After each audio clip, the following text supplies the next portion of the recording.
Live from inside the Matt Black Kia Studios, it's Football at 4. All right, Football at 4 is powered by the Inside the Birds podcast. Geoff Mosher is back for Mosher Mondays, doing a little house cleaning, a little rearranging for the offseason. Mosher, DeCecco, Kaplan on Friday.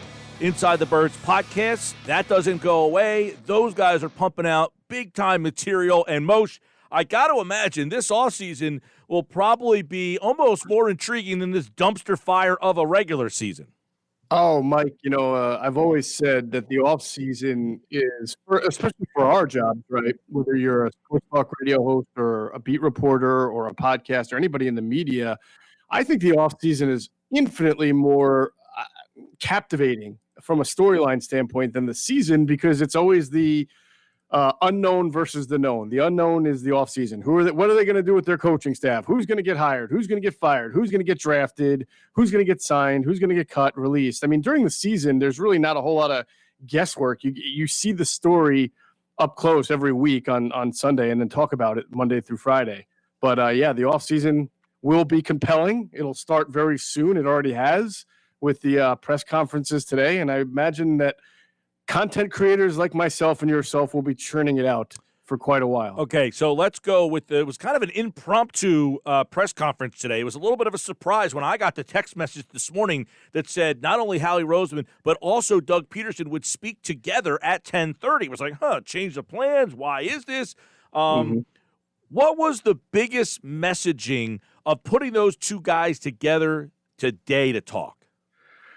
Well, I don't know if it was intentional, but when you put a guy like Howie Roseman, who hasn't spoken in months, I mean, it feels like a year. He hasn't spoken probably since the end of camp, I think.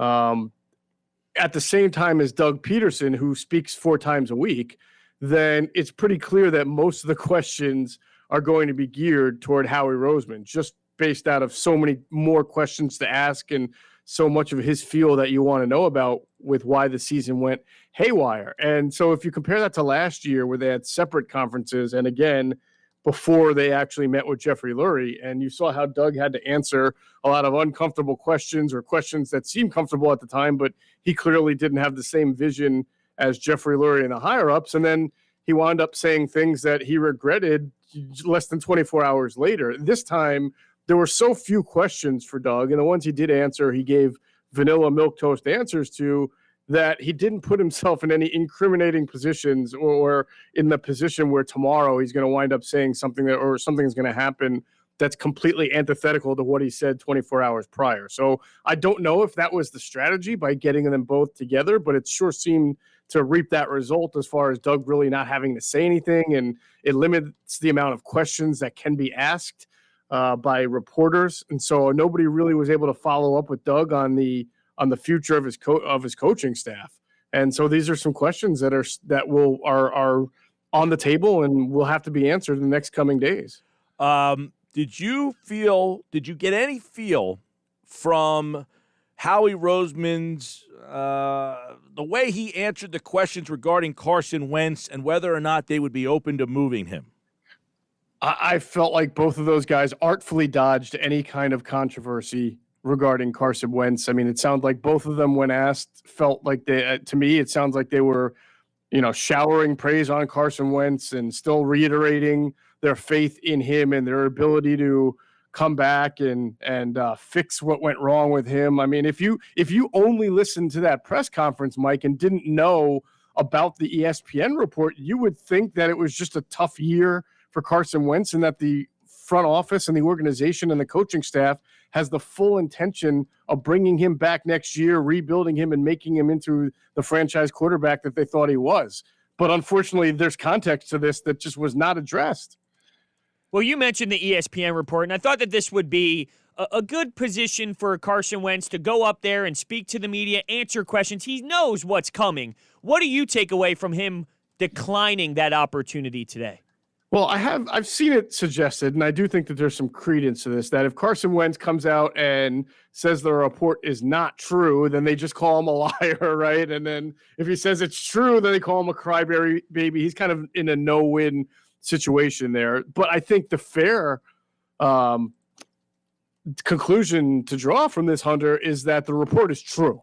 That he is done with this organization, done with the head coach, wants out, would like to be traded. I believe the report said he's willing to even work with the team on, some kind of cap relief to make it happen. And so if that's the case, I have to operate under the assumption that that's true, that Carson Wentz has played his final down, unless this team can somehow convince him to change his mind or to feel differently. But how do they do that? I mean, once you've gone this far and have these reports out there and you don't even issue a statement saying it's not true. I mean, I don't see how you can put the genie back in the bottle.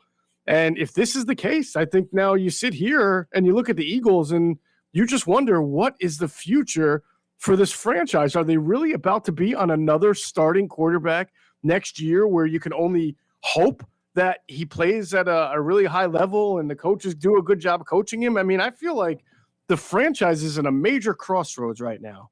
Well, you kind of went right to where I wanted to go. Does that mean Jalen Hurts is the guy? Do you have the 6th overall pick? Do you think about, if you do get rid of Carson Wentz, maybe going down the road of drafting a quarterback this season? I mean, if Carson Wentz is not going to be here, are those your two realistic options? Drafting a quarterback, or did you specifically, you individually, see enough out of Jalen Hurts to say, we can rock with this guy?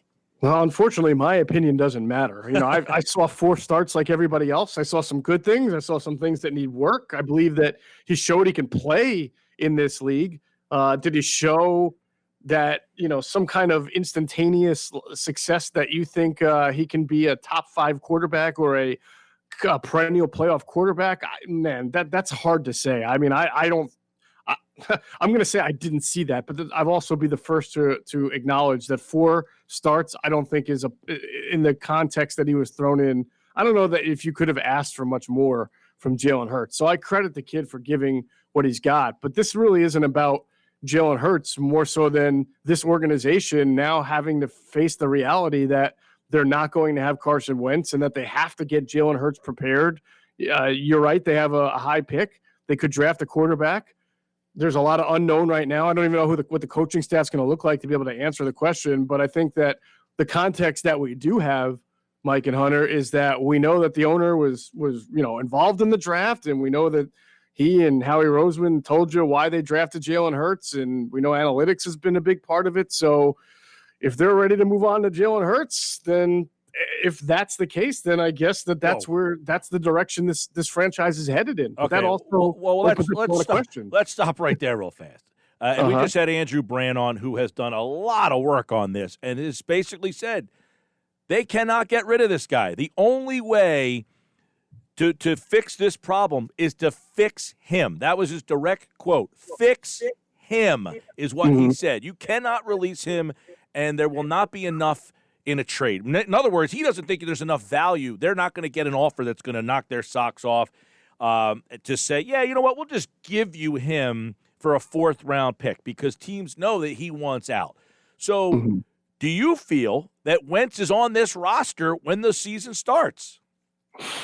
I mean, all I have, Mike, is my information right now to go with, and Carson Wentz has made it known he wants out. And is he going to come back disgruntled under his contract and have to be forced to play and be forced to, play for a coach that right now he does not, seem to want to have a relationship with? That's a whole lot to ask. I mean, I have also seen, and I respect the heck out of Andrew Brandt, but I've also seen some people in the league, including Joe Banner, I believe, say that it can be done. It's not going to be pretty, but you can take that kind of a cap hit on a quarterback when you're moving forward with a quarterback who's making very little money. It's not going to be great. It's not ideal. Clearly, the Eagles have cap issues, and building around Jalen Hurts for the next year or two is going to be difficult without much money to patch holes. But what are the Eagles going to do? I mean, if Carson Wentz doesn't want to play for them, they can't force him to play. Today, Jalen Hurts spoke, and he mentioned things about how he loves being coachable, how he's a competitor. It was almost as if everything we want Wentz to say, he said. Do you put any stock into that? Like, is he taking shots? Because it feels that way. It honestly does. Yeah, I don't know. That would just be kind of reading tea leaves. Sometimes that's easy to do. Sometimes it's not. He is a coach's kid. He's always seemingly saying the right things and having platitudes about being a competitor or wanting to be a coffee bean or the sun is going to shine better tomorrow. I mean, that seems to be his kind of thing to say. So I just think that he wants an opportunity like any quarterback would. And if it turns out that, he's number one QB on the depth chart, he's going to do everything he possibly can to get himself ready to go. Geoff Mosher, Football at 4, powered by the Inside the Birds podcast. Don't forget the Inside the Birds podcast. Now, off-season schedule, is it Monday, Wednesday, Friday, 6 a.m. still? Still up until the playoffs and the Super Bowl, and then we'll probably change to 2 a week. Okay. Well, we will, of course, keep everybody up to date on that. I encourage you all to follow them on Twitter and make sure that you make that a daily routine. Listen to the Inside the Birds podcast and then the guys right here during Football at 4. So, obviously, the Wentz decision is the biggest one that they have. They have to decide whether or not they can bring him back. Do they want him to play? But let me ask you this. If he's back, do you see a scenario where there is a fair and open competition? No.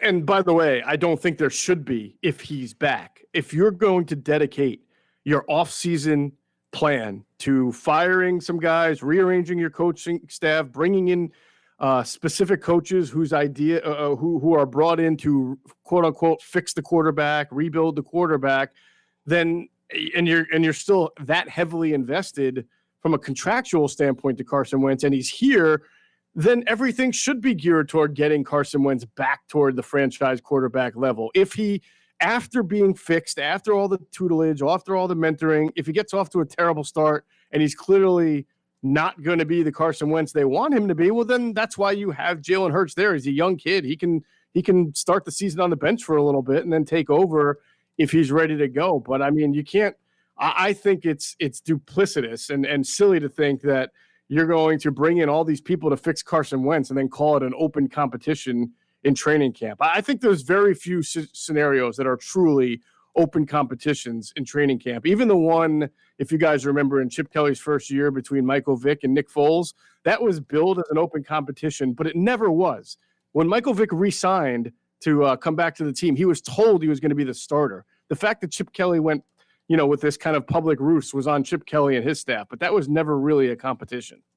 Are you hearing anything about what they're going to do when it comes to reshaping this offensive side of the football? Because we know about Jim Schwartz and what they're doing with that. They're going to have to go with a new defensive coordinator. But bringing back Howie Roseman and Doug Peterson, which it seems they are going to do, they're going to have to make a change. The offensive part of this team was a problem.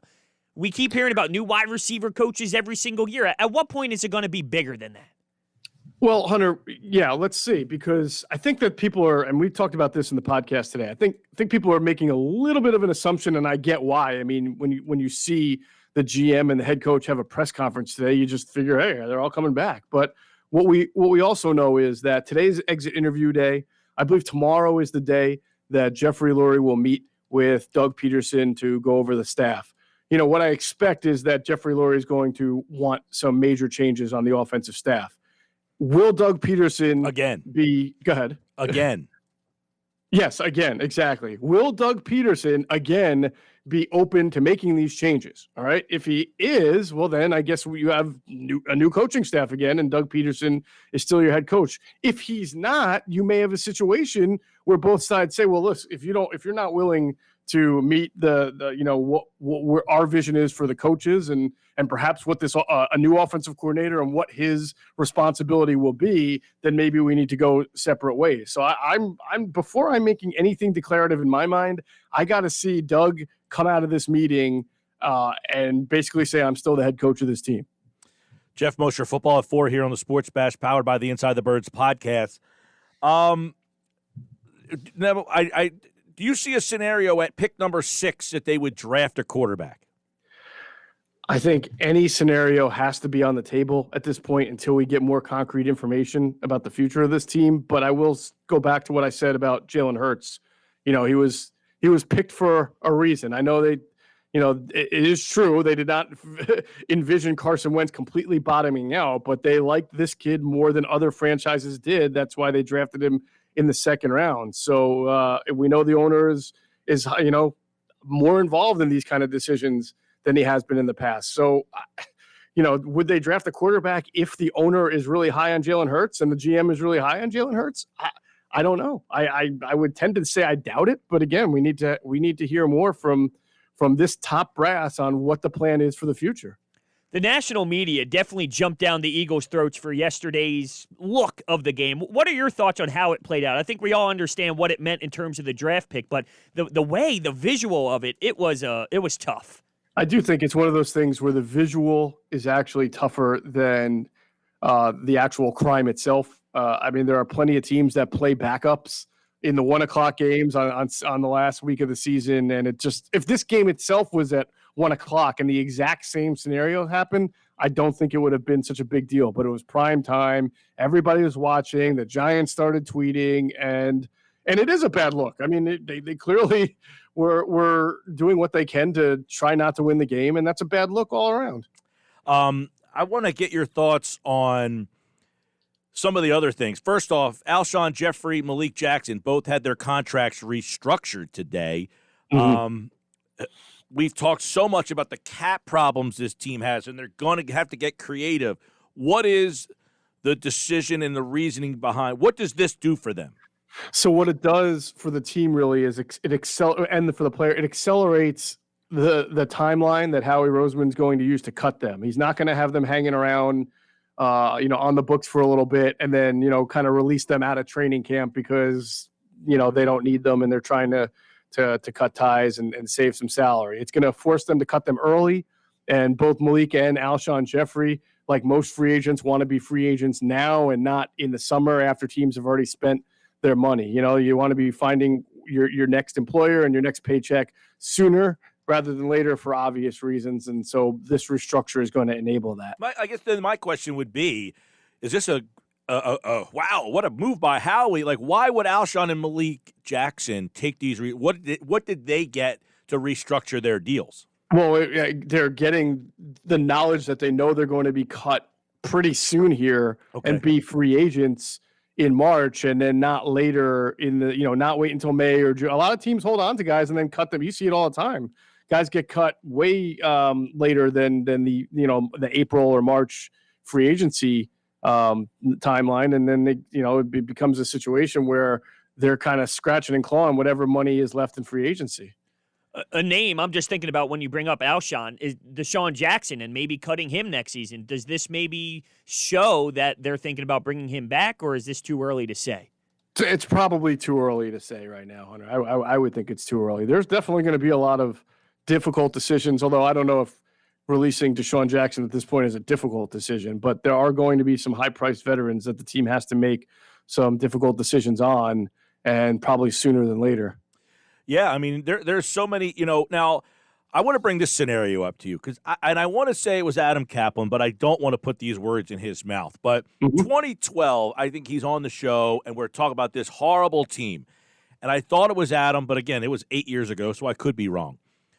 And I believe the thought that he had mentioned was, I talked to people inside that organization, and they felt if the offensive line wasn't – remember, that team had 4 of 5 starters hurt that year, if you remember.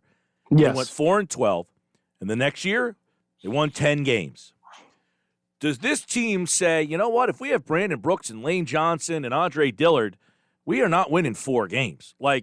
So – do they look at this team and say, we've got some pieces right here in our building?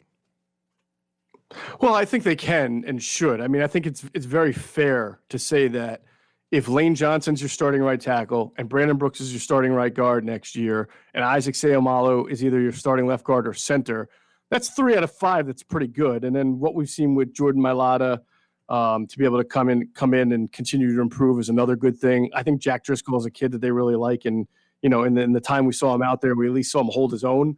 So, yeah, I mean, I think the team should feel pretty good in that as it goes to the future, if the offensive linemen stay healthy, then they do have good talent on this team. I mean, nobody went into this year thinking this team was only going to win 4 or 5 games. Nobody said this is the Jacksonville Jaguars kind of roster or a Jets kind of roster. So there are some talented players. But the one thing that I scratch my head at, Mike, is that ever since getting rid of Donovan McNabb, Jeffrey Lurie has constantly talked about wanting that franchise quarterback. You need that franchise quarterback. And it's just staggering that they had that guy, and just 2 years ago they signed him to a really long, lucrative contract. And here we are now talking about, well, that guy's probably not going to be back. And who's the next guy up in line? Is it Jalen Hurts? Is it somebody they draft? I mean, that's really incriminating for the franchise, I think. Geoff, you've covered this team, ever since I've known you. I mean, how long now? 10 years? Yeah, it's been quite since 2005. So we're going on 15 years here. Okay.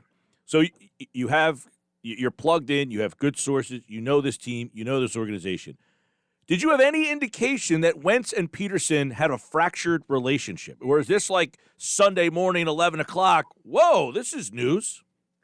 Well, I mean, I think we have talked on the podcast and then even here in the radio show a lot this year about the concept of how hard Carson likes to be coached and how hard he is coached and whether or not Pederson is willing to be confrontational the way, say, John DeFilippo was, right? I mean, they butted heads, DeFilippo and Wentz, but eventually it wound up getting some pretty good play out of Carson Wentz in 2016 and especially 2017. So, I think you'd have to kind of I don't know. I'm not there in the building, so I don't know. Well, nobody is. Exactly what fractured relationship mean. Is it that Doug tried to get through to Carson this year and couldn't, and then when he benched him, Carson just got so offended by it that he can't overcome it? That's a little different from viscerally hating a guy who's coaching you. It's more like not trusting or not feeling supported. So that's how I feel Carson is feeling right now, that he just did not have the full support of the organization for a whole number of reasons. But I think it's also fair to wonder if Carson's reacting this way because people are trying to get him to be a certain way and do things for his own betterment, and he's resisting it. Right. I mean, have you ever, come across or heard that he is stubborn and difficult to coach? Yeah. That the coaches are essentially don't want to deal with him anymore. I haven't heard that the coaches don't want to deal with him. I have heard that Carson's a stubborn guy. He likes things a certain way. And, I don't think Carson, I can tell you just in speaking to some people within the organization that, not everybody's looking at what's happened to him this year and what's happened lately in the press and thinking that this is a good reflection of Carson Wentz. There's so much more to get into, obviously, which we will do during Football at 4 this week. Now, I'm looking at a couple of mock drafts. I just want to throw this out real quick. Micah Parsons, linebacker, is losing the game in that embarrassing enough of a fashion worth taking a linebacker at number 6? I can't believe you're even asking me that, Mike. You've covered this team for, in your way as long as I have. I mean, you know that they have that's probably the last guy on their list that they're going to take with a top 6 pick. I agree with you, and I'm laughing because I just looked at 1, 2, 3 mock drafts, and all 3 of them had Micah Parsons. Yeah, I'm shocked every single year when I see mock drafts that have the Eagles taking a middle linebacker. As long as the current people are in place calling the shots like Howie and his staff, I'd be absolutely stunned and surprised. This organization places so much priority, and I'm not saying it's a bad thing. I think it's a good thing, actually, on the defensive line, the offensive line. You're talking about pass rushers, tackles, quarterback, obviously. And we'll see about cornerback because I know there'll be some decent corners. They haven't taken one that high pretty recently. But if you're a betting person, I would bet on offensive line or pass rusher before any other position. So does that rule out the wide receiver? That's a great question, Hunter. If they're going best player available, certainly Devontae Smith and Jamar Chase are going to be there. I guess it just at that point matters where they have those guys graded in terms of the top offensive tackle, the Oregon kid, right? Or the top pass rusher. I know there's a kid from Miami who's pretty good. So we'll see. Yeah, I don't want to rule it out. But. Yeah, I just hate that people don't want to go down that road because they say, well, you missed on it so many times. But if he's the right guy, you have to do it. You can't just miss the guy because you missed on other opportunities. Yeah, I'd never subscribe to that theory. I'm best player available to an extent. Obviously, if you have a great quarterback, you don't have to take one. But if Jamar Chase or Devontae Smith is their best player on the board, then they should take him because what do they got going into next year? They have Jalen Reagor, Travis Fulgham, and Greg Ward. I mean, that's not going to be that doesn't make anybody say, oh man, we don't need help at wide receiver. Not at all. I mean, certainly one of those two receivers. If they're there, would be an upgrade to this receiver core. All right, Mosher's back on Wednesday. DeCecco's here tomorrow. I know DeCecco is probably foaming at the mouth to talk draft. So we will get some thoughts on what this roster might need from him. Don't forget the Inside the Birds podcast Wednesday morning, 6 a.m. with Jeff and Adam. And, of course, Adam's here on Friday. It is a sports bash. Football at 4, powered by the Inside the Birds podcast. Looking forward to a great offseason, man. Thanks, fellas. I'm looking forward to it, too. Absolutely. And he, like August, appeared via the Boardwalk Honda hotline